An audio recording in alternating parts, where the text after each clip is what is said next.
বিসমিল্লাহির রহমানির রহিম। My dear student, আশা করি তোমরা সকলে ভালো আছো।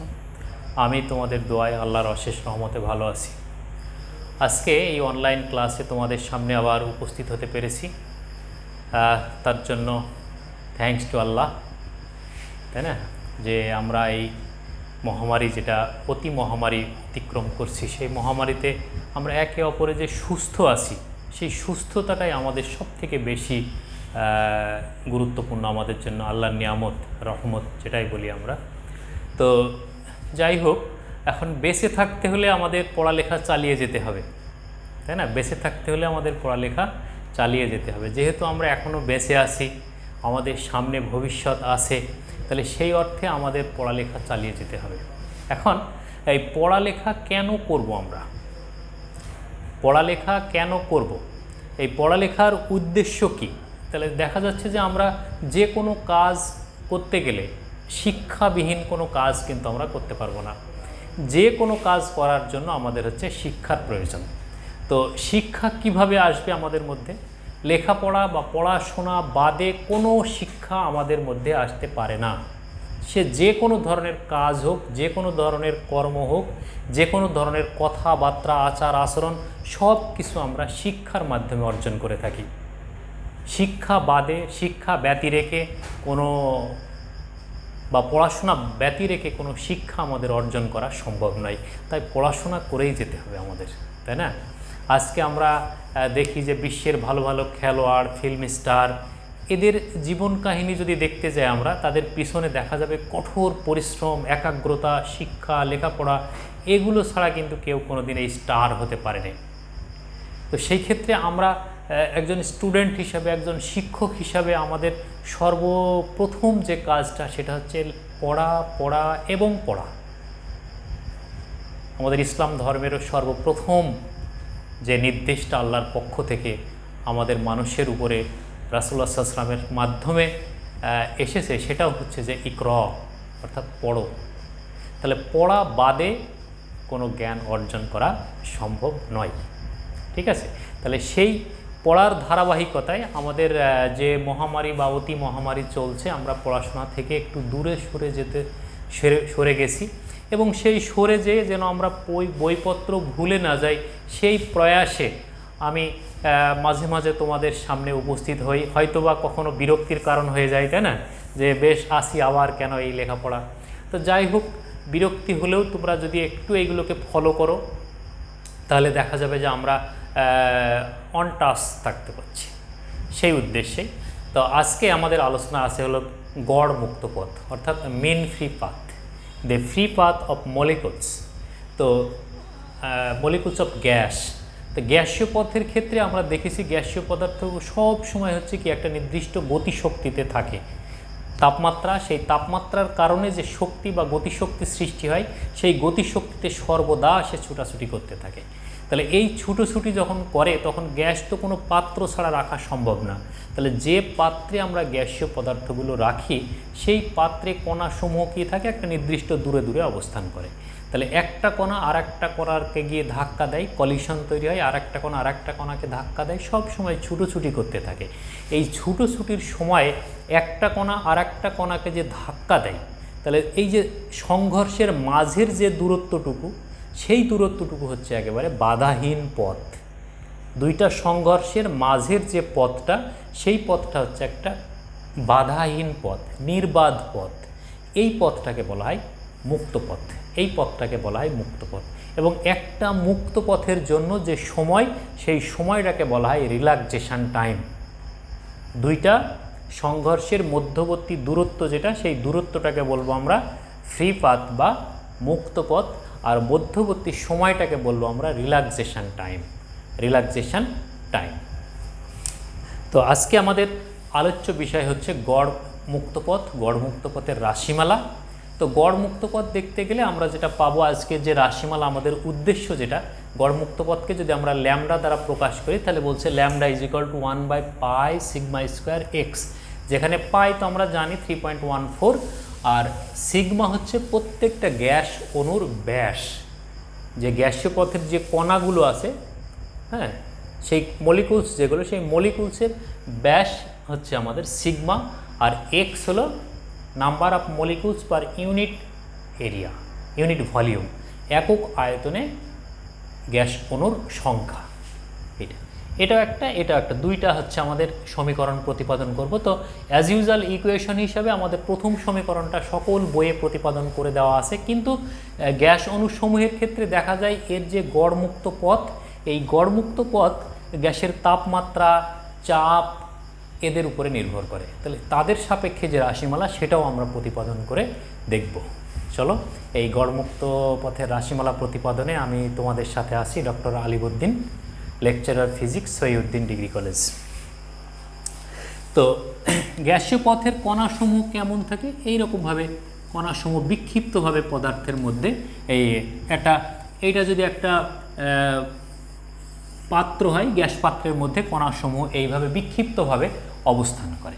তাহলে এই কণাটা দেখা গেল যে এই কণাটাকে ধাক্কা দেয়, এই কণার সাথে একটা সংঘর্ষ হয়, এই কণাটা এর সঙ্গে একটা সংঘর্ষ হয়, তারপর এর সাথে এইভাবে সংঘর্ষগুলো চলতে থাকে। দেখা গেল এ, বি, সি, ডি, ই, এফ, এবং এই সংঘর্ষগুলো কিন্তু কোনো নিয়ম মেনে চলে না যে এটার পরে এইটা, এটার পরে এইটা, সেটা না।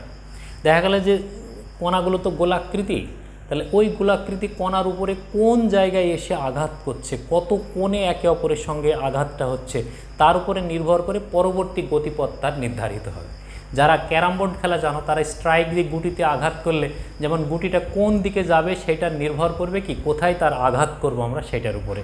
তাহলে ঠিক সেই রকম এর গতিপথ ওইভাবে নির্ধারিত হয়। তাহলে এটার ক্ষেত্রে কি হচ্ছে, এই যে এ থেকে বি পর্যন্ত যে পথটা অতিক্রম করছে এই কণাটা, তাহলে এই অতিক্রান্ত পথ যেটা, সেই পথটাকে বলছি আমরা ফ্রি পথ। তাহলে এটাকে যদি আমরা S1 বলি, তাহলে S1, এটা হলো S2, এটা হলো S3, এটা হলো S4, এটা হলো S5। তাহলে এই পাঁচটা সংঘর্ষের মোট অতিক্রান্ত দূরত্ব হচ্ছে S1 plus S2 plus S3 plus S4 plus S5। তাহলে এইটাকে যদি আমরা এখন 5 দিয়ে ভাগ করি তাহলে যেটা পাবো সেইটা হচ্ছে আমাদের গড়মুক্ত পথ। তাহলে এই হলো ল্যামডা, আমাদের গড়মুক্ত পথ। ল্যামডা হলো আমাদের গড়মুক্ত পথ, ঠিক আছে, ল্যামডা। আবার যদি এমন হতে পারে এই সংঘর্ষ এইটুকু সময়, এইটার সময়, এইটার সময়, এইটার সময়, এই সময়গুলোকে যদি আমরা যোগ করতে পারি, tau 1 relaxation time, tau 2, tau 3, tau 4, tau 5, তাহলে মোট সময় t ইজ ইকুয়াল টু কত হবে, tau 1 plus tau 2 plus tau 3 plus tau 4 plus tau 5। তাহলে এই রিল্যাক্সেশন টাইমের যোগফল হচ্ছে আমাদের 5। তাহলে S1 plus S2 plus S3 plus S4 plus S5 divided by t যদি আমরা করি তাহলে সেক্ষেত্রেও আমরা হচ্ছে গড়মুক্ত পথের রাশিমালা পেতে পারি, মিন ফ্রি পাথ এটা। তাহলে কোনো গ্যাসীয় পদার্থ পাত্রের ভিতরে অবস্থিত থাকলে এই কণাসমূহ তার গতিশক্তির কারণে বিক্ষিপ্তভাবে চলাচল করতে থাকে। এই বিক্ষিপ্তভাবে চলাচল করার সময়ে একটা কণা থেকে আর একটা কণার সংঘর্ষ হওয়া পর্যন্ত যে দূরত্ব অতিক্রম করে তাকে বলা হবে মুক্ত পথ। আর মোট অতিক্রান্ত দূরত্বকে সংঘর্ষের সংখ্যা দিয়ে যদি আমরা ভাগ করি তাহলে যে রাশিমালাটা পাবো সেইটা হবে আমাদের গড়মুক্ত পথ, সেটা হবে আমাদের গড়মুক্ত পথ।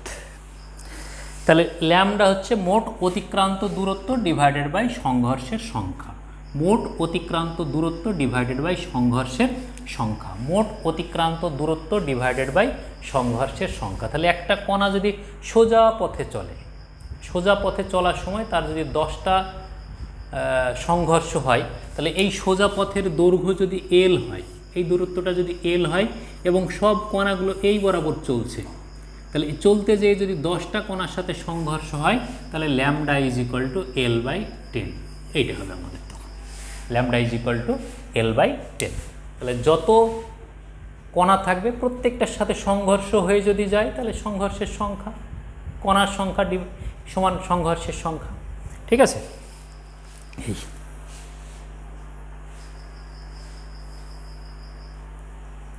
তো এই গড়মুক্ত পথ ল্যামডা এটা, তাহলে এই গড়মুক্ত পথ এর ফিজিক্যাল কন্ডিশনটা কি? এই ফিজিক্যাল কন্ডিশন হচ্ছে বলছে গড়মুক্ত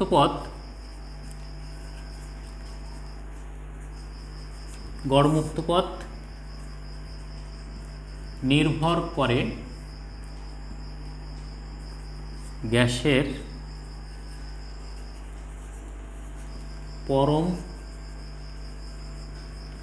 তাপমাত্রার উপর। গ্যাসের পরম তাপমাত্রার উপর। 2 নম্বর, গ্যাসের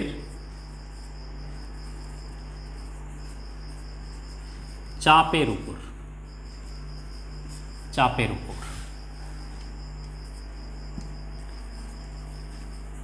একক আয়তনে কণা সংখ্যার উপর। এই সমস্ত বিষয়গুলোর উপরে গ্যাসের গড়মুক্ত পথের রাশিমালা নির্ভর করে। আবার গ্যাসের ব্যাসের উপরেও নির্ভর করে। কণার ব্যাসের উপর যে কণা থাকে সেই কণাগুলোর যে ব্যাস, এই যে একটা কোনো এই কণাটার যে ব্যাস, এই ব্যাসের উপরেও আমাদের হচ্ছে এর গড়মুক্ত পথের মান নির্ভর করে। এবং এইগুলো কিভাবে নির্ভর করে আমরা গাণিতিকভাবে সেগুলো দেখাবো। তো চলো যাই আমরা এখন রাশিমালার দিকে যাই। রাশিমালার দিকে তো বলছে যে কোনো একটা পাত্রে যদি গ্যাস অণুসমূহ থাকে, এটা যেমন একটা পাত্র বা একটা বিবেচিত অংশ যদি ধরি আমরা কোনো গ্যাস কণাসমূহের, যে বিশাল কোনো পাত্রে গ্যাসীয় পদার্থ আছে, তার কণাসমূহ নির্দিষ্ট গতিশক্তিতে অবস্থান করছে। তাহলে ওই গতিশক্তি অবস্থায় তার কি আছে? একটা চাপ আছে, একটা তাপমাত্রা আছে। তাহলে এই সমস্ত বিষয়গুলো কিন্তু বিবেচনায় আনতে হবে আমাদের গড়মুক্ত পথের রাশিমালার উপরে। তো সেই ক্ষেত্রে আমাদের বিবেচিত একটা অংশ যদি এইটা হয়, তাহলে এর ভিতরে যে কণাসমূহ থাকবে সেই কণাসমূহগুলো কি? সব কণাসমূহ সব সময় হচ্ছে গতিশীল। কোনো পাত্রে যখন গ্যাসীয় পদার্থের কণাসমূহ অবস্থান করবে, কোনো গ্যাসীয় পদার্থের তাপমাত্রা তো শূন্য হওয়া সম্ভব নয়। যদি শূন্য হয় তাহলে গতিশক্তি কত হবে? শূন্য হবে। তাহলে সেই ক্ষেত্রে দেখা যাবে যে গ্যাসের কণাসমূহ স্থির আছে। তাহলে এটা গ্যাসীয় পদার্থের কণাসমূহের ধর্মের মধ্যে পড়ছে না। ঠিক আছে? তাহলে কোনো গ্যাসীয় পদার্থ কখনোই স্থির হবে না। তাহলে স্থির যদি না হয় তাহলে প্রত্যেকে কি? গতিশীল।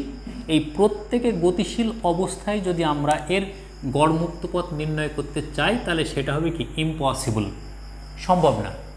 তাহলে সেই ক্ষেত্রে কি করেছে বিজ্ঞানী ক্লসিয়াস, বিজ্ঞানী ম্যাক্সওয়েল, তারপর বিজ্ঞানী হচ্ছে বোল্টজম্যান, এরা হচ্ছে বিভিন্ন সময়ে এদের সূত্র ব্যবহার করে বা তাদের তত্ত্ব ব্যবহার করে ম্যাথমেটিক্সের সাহায্যে তাদের গাণিতিক রাশিমালা প্রতিপাদন করেছেন। তো সর্বপ্রথম বিজ্ঞানী ক্লসিয়াস যে রাশিমালাটা প্রতিপাদন করতে গেছেন, সেখানে বলছেন যে এর ভিতরে এই কণাসমূহগুলোকে আমরা স্থির মনে করেছি, করে একটা কণাকে গতিশীল ধরেছি। যে একটা কণা গতিশীল ধরে এর রাশিমালা প্রতিপাদন করা হয়েছে। এটা একটা অ্যাজাম্পশন। অ্যাজাম্পশনটা কি? যে গ্যাসীয় পদার্থের সব কণাগুলো হচ্ছে কি? গতিশীল। কিন্তু সেই গতিশীল কণাগুলোকে সবই যদি গতিশীল হয়, তাহলে সেই ক্ষেত্রে আমরা মুক্ত পথ নির্ণয় করতে পারবো না। হ্যাঁ, তাহলে সেই ক্ষেত্রে কি করতে হবে? বলছে সকল কণাগুলিকে স্থিতিশীল ধরে একটা কণা গতিশীল ধরে নিয়ে তার রাশিমালা প্রতিপাদন করা হয়েছে। তাহলে একটা কণা যদি গতিশীল হয়, তাহলে সেই কণাটা কি হবে? এর ভিতরে যতগুলো কণা থাকবে, বিষয়টা এমন যে এই অংশটার যে সিলিন্ডার নিয়েছে আমরা, সেই সিলিন্ডারের ব্যাসার্ধ যেটা সেই ব্যাসার্ধটা হচ্ছে একটা গ্যাস অণুর ব্যাস। তো বলছে একটা গ্যাস অণুর ব্যাস যতটুকু, একটা গ্যাস অণুর ব্যাস যতটুকু এই সিলিন্ডারটার ব্যাসার্ধ ততটুকু। একটা গ্যাস অণুর ব্যাস যতটুকু, এইটা যদি একটা গ্যাস অণুর ব্যাস হয় সিগমা, তাহলে এদিকে এটা একটা আছে, এদিকে আছে এটা।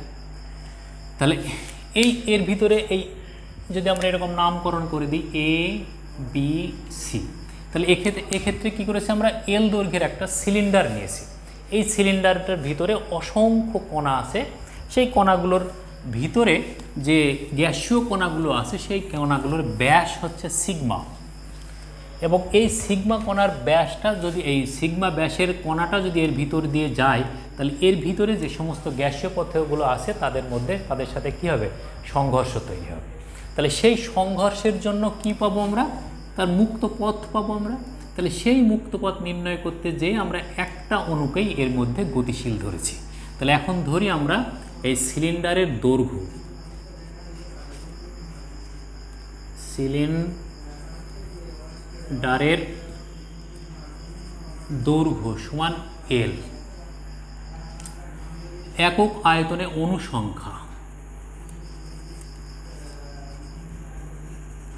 একক আয়তনে অণু সংখ্যা সমান x, হ্যাঁ, number of molecules per unit volume, length of the cylinder L।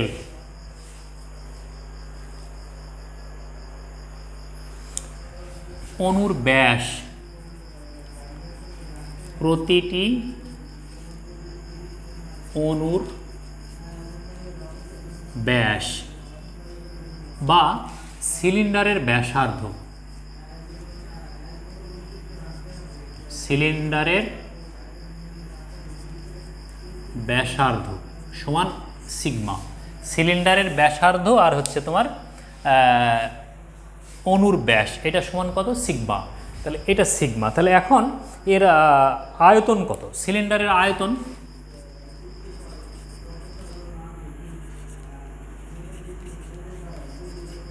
সিলিন্ডারের আয়তন পাই সিগমা স্কোয়ার L।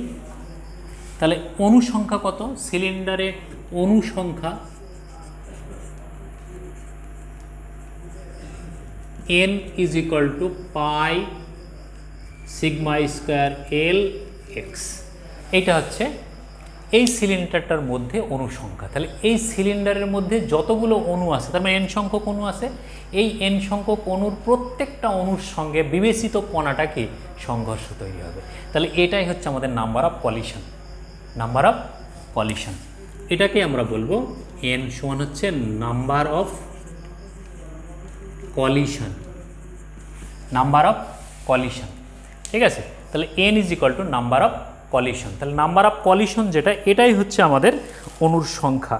এখন তাহলে গড় মুক্ত পথ কত হবে, তাহলে এই অণুটা এই প্রান্ত থেকে এই প্রান্ত পর্যন্ত পৌঁছাতে কত দূরত্ব অতিক্রম করছে, L দূরত্ব অতিক্রম করছে। তাহলে L দূরত্ব অতিক্রম করতে গিয়ে কতগুলো অণুর সাথে সংঘর্ষ হচ্ছে, n সংখ্যক অণুর সাথে সংঘর্ষ হচ্ছে। অতএব গড় মুক্ত পথ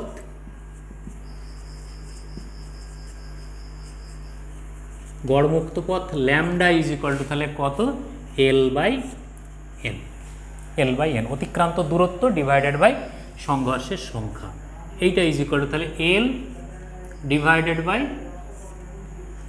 পাই সিগমা স্কোয়ার L x। তাহলে L কেটে গেল, তাহলে এই মানটা থাকছে আমাদের কত, ল্যামডা ইজ ইকুয়াল টু 1/পাই সিগমা স্কোয়ার এক্স। এইটা হলো আমাদের গড়মুক্ত পথের রাশিমালা, এটা হলো আমাদের গড়মুক্ত পথের রাশিমালা, এটা হলো আমাদের গড়মুক্ত পথের রাশিমালা, এটা হলো আমাদের গড়মুক্ত পথের। তাহলে এই ল্যামডা যেটা, এটা বিজ্ঞানিক ম্যাক্সওয়েল ক্লসিয়াসের অনুযায়ী, এই জন্য আমরা এটাকে lambda C is equal to 1/পাই সিগমা স্কোয়ার এক্স। এইটা যে নাম্বারটা, এই নাম্বারটাকে আমরা, এই যে 1 নম্বর সমীকরণ, এটাকে আমরা ক্লসিয়াসের গড়মুক্ত পথের রাশিমালাও বলতে পারি, ক্লসিয়াসের। তাহলে এটা কি আসলে, এটা হচ্ছে distance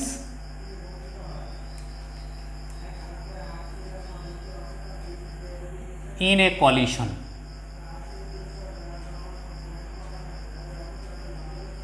distance in a collision, একটা সংঘর্ষের মানে পাশাপাশি দুটি সংঘর্ষের মধ্যবর্তী দূরত্ব, ডিস্টেন্স ইন এ কলিশন মানে কলিশনের মধ্যবর্তী দূরত্ব। এই দূরত্বটা কি? এটা নির্বাত পথ, একটা মুক্ত পথ।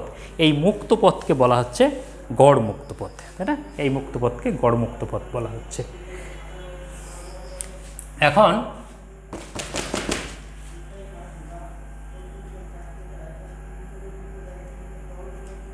এখন যদি আমরা এটা লব এবং হরকে এম দ্বারা গুণ করি, তাহলে lambda C is equal to কী পাবো? M divided by pi sigma square M X. M কি? প্রতি অণুর ভর, হ্যাঁ, প্রতি অণুর ভর। তাহলে এই এম এক্স সমান তাহলে কী হবে? এম একক আয়তনে অণুর ভর, তাহলে এম সমান কী হবে? একক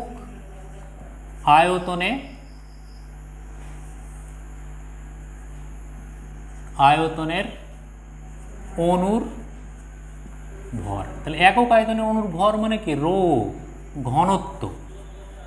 তাহলে এটা যদি আমরা এখন বসাই, তাহলে lambda C is equal to M by pi sigma square rho.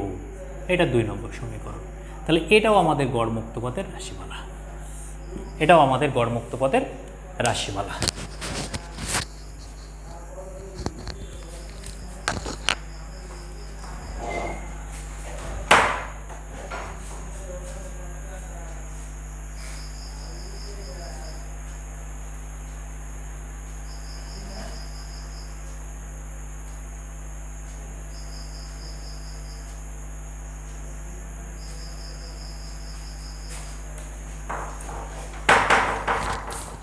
তাহলে ল্যামডা সি যেটা, এটা হচ্ছে আমাদের গড়মুক্ত পথের রাশিমালা।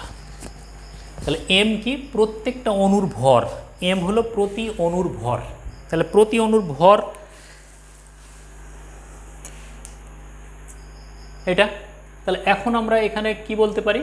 যে রো যেহেতু আবার proportional to T, rho proportional to 1/t, তাহলে এটার সাথে আমরা আবার তাপমাত্রার সম্পর্কও দেখাতে পারি। আমি দেখাচ্ছি একে একে এই জিনিসটা। তাহলে এটাও ক্লসিয়াসের গড়মুক্ত পথের রাশিমালা, এটাও ক্লসিয়াসের গড়মুক্ত পথের রাশিমালা। এরপরে আমরা দেখি যে আমরা জানি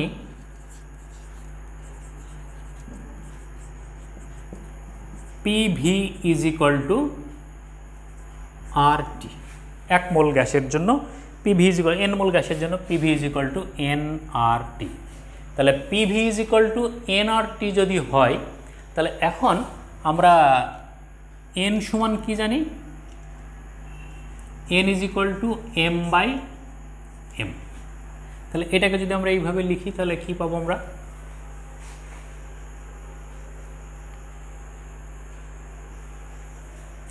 আচ্ছা, ঠিক আছে, সরি।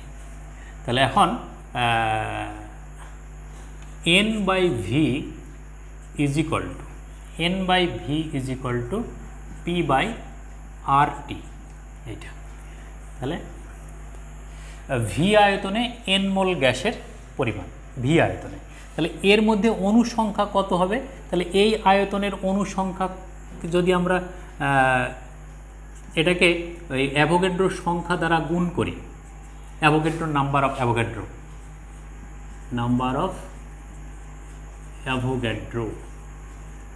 তাহলে অ্যাভোগাড্রো নাম্বার দিয়ে যদি গুণ করি, তাহলে কি হবে? n বাই ভি, ভি আয়তনের মোল সংখ্যা, তার মানে সেই মোল সংখ্যায় অণু সংখ্যা। তার মানে কি দাঁড়াচ্ছে? একক আয়তনের মোল, একক আয়তনের মোলের অণু সংখ্যা, এইটা ইজ ইকুয়াল টু হচ্ছে তাহলে PNA বাই RT। তাহলে এইটুকু সমান কি হচ্ছে? আমাদের x, একক আয়তনে অণু সংখ্যা। তাহলে একক আয়তনে অণু সংখ্যা x is equal to PNA divided by RT। তাহলে এখানে কাকে কি বলবো আমরা? P হচ্ছে চাপ, N হচ্ছে নাম্বার অফ অ্যাভোগাড্রো, এর R হচ্ছে মোলার গ্যাস ধ্রুবক, T হচ্ছে টেম্পারেচার। এখন এই x এর মান যদি আমরা 1 নম্বর সমীকরণে বসাই, তাহলে কি পাবো আমরা? তাহলে 1 নম্বর থেকে lambda C is equal to তাহলে RT by pi sigma square PNA। এইটা হলো আমাদের আর একটা রাশিমালা।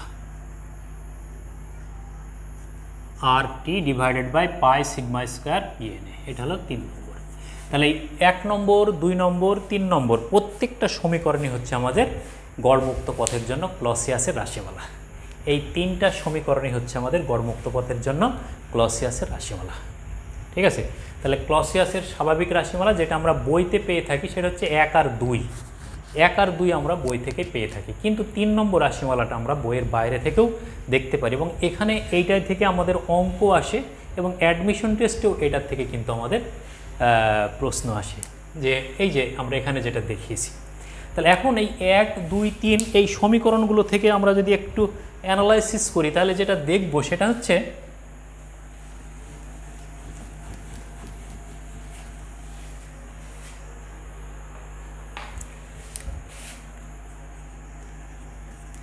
গড়মুক্ত পথের মান, গড়মুক্ত পথের মান 1 নম্বর যদি এইটার সঙ্গে দেখি তাহলে lambda C proportional to 1 by sigma square. তার মানে গ্যাসের ব্যাস যদি বৃদ্ধি পায় তাহলে হচ্ছে এর সংখ্যা কমে যাবে। ছোট ছোট অণু যদি হয় তাহলে দূরত্ব এইটা হবে, তাহলে বড় বড় কণা যদি হয় তাহলে তাদের মধ্যবর্তী দূরত্ব কমে যাবে, এটা বোঝা যাচ্ছে। 2 নম্বর হচ্ছে lambda C proportional to 1 by X. তার মানে একক আয়তনে কণার সংখ্যা যদি বেড়ে যায় তাহলে হচ্ছে ল্যামডার মান কমে যাবে। একক আয়তনে কণার সংখ্যা যদি বেড়ে যায় তাহলে নির্দিষ্ট একটা আয়তন যদি নেই আমরা, এই আয়তনে যদি 10টা কণা থাকে তাহলে এদের সংঘর্ষের মধ্যে যে পথ তৈরি হবে সেই পথ অপেক্ষা এদের মধ্যে যদি 20টা কণা থাকে, ঘন হয় কণাগুলো যদি, তাহলে গড়মুক্ত পথের মান কমে যাবে। সেটাই হচ্ছে যে তার মানে number of molecules per unit volume, তাহলে ইউনিট ভলিউমে যদি আমাদের অণু সংখ্যা বেড়ে যায় তাহলে হচ্ছে গড়মুক্ত পথের মান কমে যাবে, অর্থাৎ ফ্রি পথটা কমে যাবে, রিল্যাক্সেশন টাইমও কমে যাবে। আর কি, lambda C proportional to 1 by rho. ঘনত্ব যদি বেড়ে যায় তাহলে ঘনত্ব কখন বাড়বে? একক আয়তনের অণু সংখ্যা যদি বাড়ে তাহলেই ঘনত্ব বাড়বে। তাহলে ঘনত্ব যদি বাড়ে সেক্ষেত্রেও আমাদের ল্যামডার মান কী হবে? কমে যাবে। আমরা ক্লসিয়াসের তরঙ্গ দৈর্ঘ্যটাই দেখছি, কারণ এখনও পর্যন্ত আমরা ক্লসিয়াসেরটাই নির্ণয় করেছি। আবার দেখা যাচ্ছে যে rho proportional to 1 by T, তাহলে সেই ক্ষেত্রে আমাদের এক্ষেত্রে আবার আমরা বলতে পারি 3 4 lambda proportional to T, lambda proportional to T. 3 নম্বর সমীকরণ থেকে আমরা বলতে পারি lambda C proportional to 1 by P. তাহলে এইগুলো হচ্ছে আমাদের গড়মুক্ত পথের মান নির্ভরশীলতা, গড়মুক্ত পথের মানের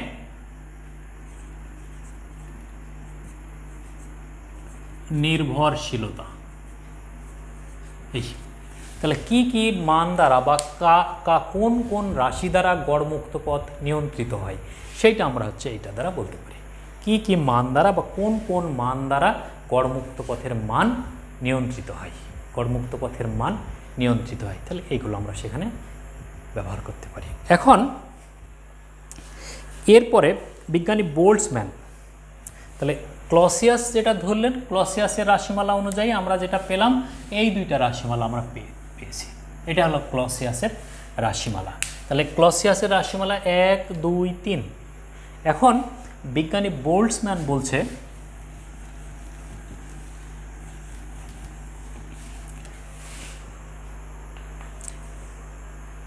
প্রথমে ম্যাক্সওয়েল দেখি আমরা। ম্যাক্সওয়েল, তো ম্যাক্সওয়েল বলছে যে সব কণাগুলোর, সকল কণার গড় বেগ সমান ধরে, সকল কণা যেগুলো আছে এর ভিতরে যে কণাগুলো চলাচল করছে, বিজ্ঞানী ক্লসিয়াস বলছেন যে সব কণাগুলোকে স্থির ধরে একটা কণা গতিশীল ধরে আমরা এই রাশিমালাটা নির্ণয় করেছি। তাহলে এখানে আমাদের কিছু ত্রুটি কিন্তু থেকেই যাচ্ছে, কারণ সকল কণাগুলো স্থির ছিল না। এখন দ্বিতীয় স্টেপে এসে কি বলছে বিজ্ঞানী ম্যাক্সওয়েল বলছে যে সব কণাগুলোই গতিশীল, কিন্তু তাদের সব কণার গড় বেগ হচ্ছে একই। তাহলে একই গড় বেগ যদি ধরা যায় তাহলে সেই ক্ষেত্রে এটাকে বলছে যে ল্যামডা এম, হ্যাঁ, mean free path as Maxwell. তাহলে সেটার জন্য কত বলছে 3/4 ইন্টু 1/পাই sigma square x, pi sigma square x. তাহলে এটা যদি হয় তাহলে এটাকে আমরা এভাবেও বলতে পারি 3/4 RT divided by pi sigma square PNA। এটা 5 নম্বর সমীকরণ। তাহলে এই 5 নম্বর সমীকরণটা হচ্ছে আমাদের ম্যাক্সওয়েলের গড়মুক্ত পথের রাশিমালা। গড় 3/4 RT divided by pi sigma square PNA। এখন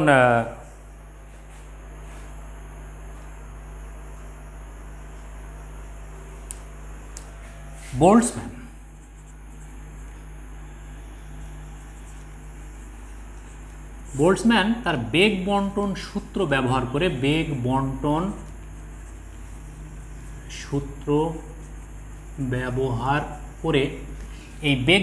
সূত্র ব্যবহার করে কি হয়েছে যে সকল কণাগুলিকে গতিশীল ধরেছেন, ধরে সেই কণাগুলোর একটা স্ট্যাটিস্টিক্যাল ভেলোসিটি হিসাব করেছেন, পরিসংখ্যান ভিত্তিক একটা বেগ নিয়েছেন। সেইটাকে বলা হচ্ছে যে বোল্টজম্যানের বেগ বন্টনের সূত্র। সেই বেগ বন্টন সূত্র ব্যবহার করে তিনি যেটা রাশিমালা পেয়েছিলেন সেটা হচ্ছে ল্যামডা বি, বলছে এটাকে lambda B is equal to 1/√2, তাহলে 1/পাই সিগমা স্কোয়ার এক্স। তাহলে এটা সমান হচ্ছে 1/√2 RT divided by pi sigma square PNA। এই 6 নম্বরটা হচ্ছে আমাদের তাহলে বোল্টজম্যান রাশিমালা, হ্যাঁ, বোল্টজম্যানের সূত্র। তাহলে এটা ক্লসিয়াস, এই ম্যাক্সওয়েলের সূত্র, এটা হচ্ছে বোল্টজম্যানের সূত্র, আর 1, 2 এবং 3 এটা হচ্ছে আমাদের ক্লসিয়াসের রাশিমালা। তাহলে 1, 2, 3, 4, 5 সবগুলোই হচ্ছে আমাদের গড়মুক্ত পথের রাশিমালা, সবগুলো হচ্ছে আমাদের গড়মুক্ত পথের রাশিমালা। এবং সব রাশিমালাগুলোর ক্ষেত্রেই দেখা যাচ্ছে যে এই রাশিমালাগুলো সেই গ্যাসের কণার ব্যাস, তাপমাত্রা, তার প্রেশার এগুলোর উপরেই নির্ভর করছে, ঘনত্ব এদের উপরেই মান তাদের নির্ভর করছে। এখন এই সূত্রগুলি থেকে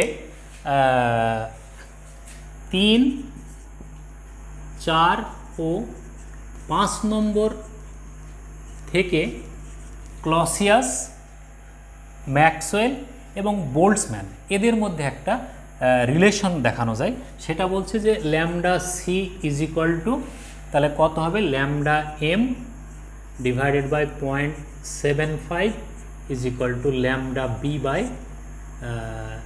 0.707। এইটা খুব সিম্পল রিলেশন এটা, কারণ এইটার যদি আমরা অনুপাত করি দেখা যাবে যে RT by sigma square pi sigma square PNA, RT by pi sigma square PNA সবার মধ্যে আছে। তাহলে এই টার্মটা যদি আমরা 3টা থেকে বাদ দিই তাহলে ল্যামডা বাই 3/4 এটা হচ্ছে 1/√2, এটা 1, তাহলে এরা পরস্পর সমান, সেই মানটাকে আমরা এখানে রিলেট করেছি। তাহলে ক্লসিয়াসের রাশিমালা, ম্যাক্সওয়েলের রাশিমালা, বোল্টজম্যানের রাশিমালা এদের মধ্যে একটা রিলেশন তৈরি হয়েছে। এই রিলেশনটা আমরা যদি ব্যবহার করতে বলে তাহলে ব্যবহার করতে পারি। এখন প্রশ্ন হচ্ছে যে পরীক্ষায় অঙ্ক পড়লে আমরা কোন সূত্র ব্যবহার করব? পরীক্ষায় যখন অঙ্ক পড়বে তখন আমরা কোন সূত্র ব্যবহার করব? আমরা যেটাই ব্যবহার করি দেখব যে আমরা লিখে দেবো যে এখানে ক্লসিয়াসের সূত্র ব্যবহার করে গড়মুক্ত পথের রাশিমালা আমরা জানি এইটা lambda C is equal to 1/পাই সিগমা স্কোয়ার এক্স এটা। আর যদি সেখানে বলে দেয় যে ম্যাক্সওয়েলের সূত্র অনুসারে গড়মুক্ত পথের রাশিমালা কত হবে, তখন আমাদের ম্যাক্সওয়েলের সূত্রই ব্যবহার করতে হবে। যদি বলে যে বোল্টজম্যানের সূত্র ব্যবহার করে গড়মুক্ত পথের রাশিমালা নির্ণয় করো, তাহলে সেইটাই ব্যবহার করতে হবে। তাহলে এইগুলো আমরা একে একে তখন ব্যবহার করব, ঠিক আছে? তো এই হলো আমাদের গড়মুক্ত পথের রাশিমালা। এর নিউমেরিক্যাল যেগুলো আছে, এই নিউমেরিক্যালগুলো আমি পরের লেকচারে তোমাদেরকে দেখাবো, এবং খুব সুন্দর সুন্দর অ্যাপ্লিকেবল কিছু নিউমেরিক্যাল অ্যানালাইসিস এদের হবে, যেগুলো হচ্ছে আমাদের অবজেক্টিভে পড়বে, যেগুলো আমাদের সিকিউ কোশ্চেন হবে, এবং অ্যাডমিশন টেস্টেও এইগুলো থেকে আমাদের যে কোশ্চেনগুলো হবে সেগুলো সম্পর্কে আমি তোমাদের পরের লেকচারে ধারণা দেবো ইনশাল্লাহ। আর এই চ্যাপ্টারের পিডিএফ যে নোট, সেই নোটগুলোকে আমি তোমাদেরকে দিয়ে দিয়েছি, সেখান থেকে তোমরা সংগ্রহ করে নেবে এবং সিকিউ এমসিকিউ এগুলো সংগ্রহ করে তোমরা বাসায় বসেই পড়ালেখা করতে পারো। এবং সেইভাবে যদি পড়ালেখা করো তাহলে পড়ালেখার ঘাটতিটা কিছুটা হলে তোমরা পুষিয়ে নিতে সক্ষম হবে। তো আশা করি তোমরা সেই কাজটা করবে। পড়ালেখা করো, ভালো থাকো, সুস্থ থাকো, এ কামনায়। আল্লাহ হাফেজ।